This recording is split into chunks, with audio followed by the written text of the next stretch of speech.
attention.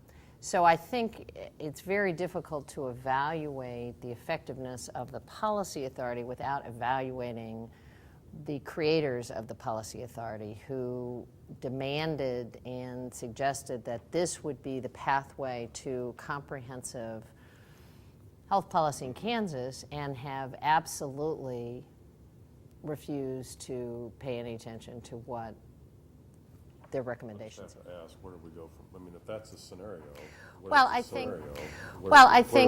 next? I think what's next is we have an incoming administration who will take healthcare very seriously at the federal level. We'll have a framework that has been missing since I've been governor, where the president-elect and his cabinet intend to tackle healthcare as an essential component of economic recovery.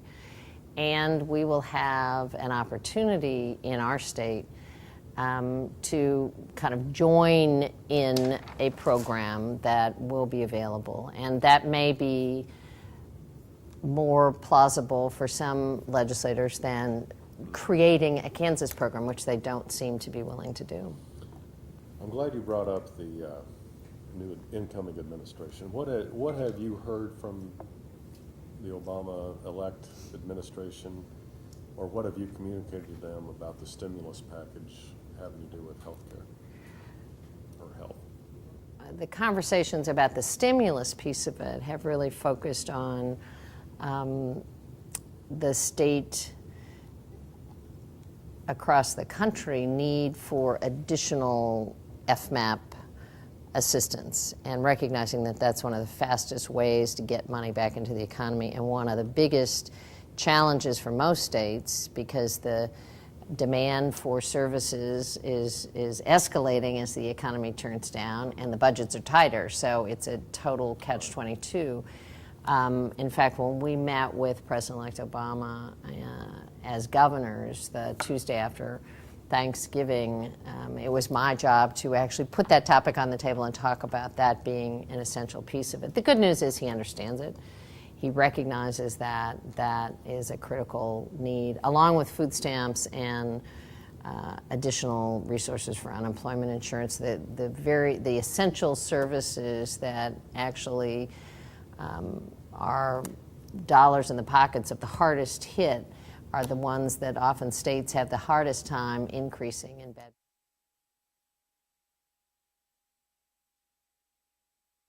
They are also, the other pieces of health that I know Barack has talked about and the president-elect has talked about.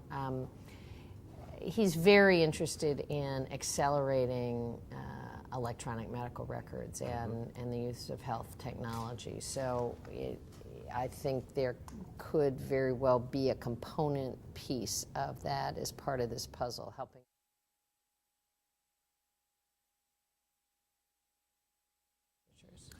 Let me ask you some predictions for the 2009 session.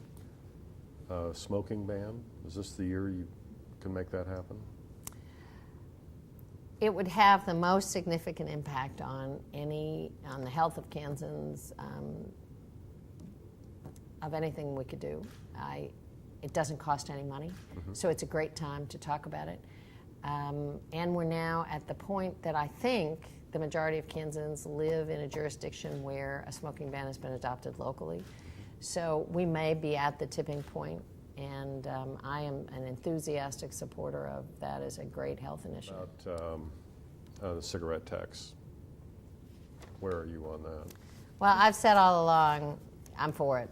I think it. Hurry up.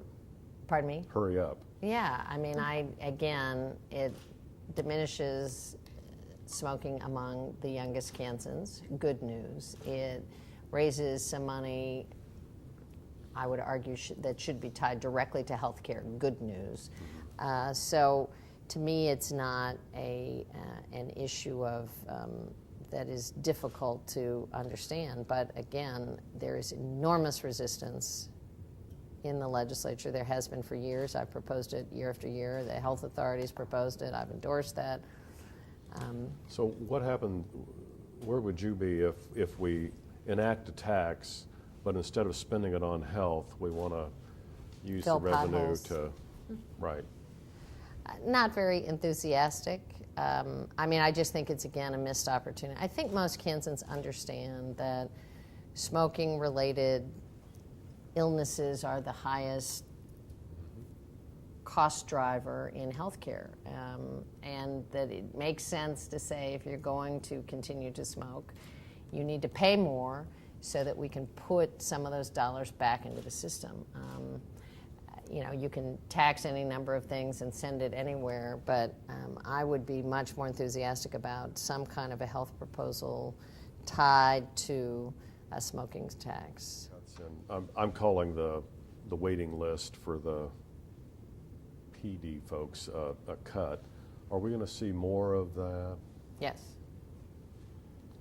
Like what? Frail elderly waiting list? I think what is being analyzed right now, and I just can't, I mean, those final numbers are not here, but as you look out into the future of, I mean, we've been operating under a philosophy for the last several years of trying not to have a waiting list, trying to anticipate who was going to need services and pay for them in advance. Given what we're facing in 2010, the goal will be to not kick people off of services, but probably not to be able to expand the program very much. And it works differently in the different populations, and it'll be very clear on the 12th of January. But yeah, there will be waiting lists. 2007, you called for universal health care coverage, starting with children under 5. What's your perspective on what happened to that initiative?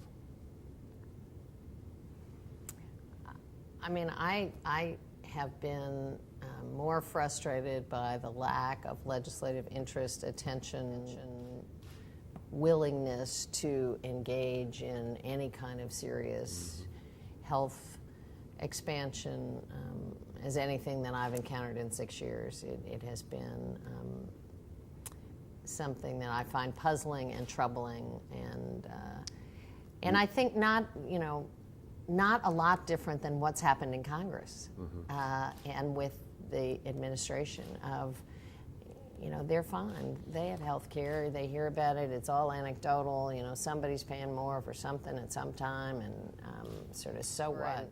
Health care always seems to be a step away. Do you have reason to believe the 2009 session will be any different or any better?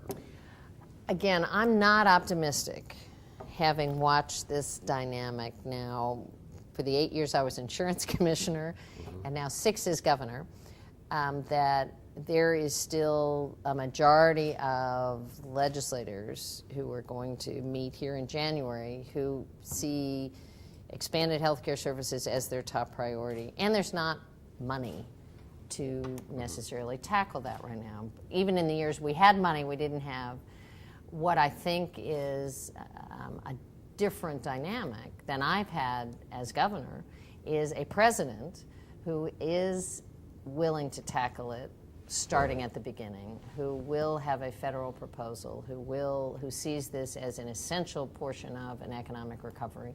And I think we'll be providing incentives and assistance to states who are willing to move in that direction. And then the question becomes different for the Kansas legislature. Either we get on the bus and have a programmatic format so our citizens can benefit from this new era, or we sit back. And much like the Children's Health Insurance Program, when the feds said, okay, there is money, we can insure more children, we need to step up, people said, fine. I'm hopeful that will be more the dynamic this time.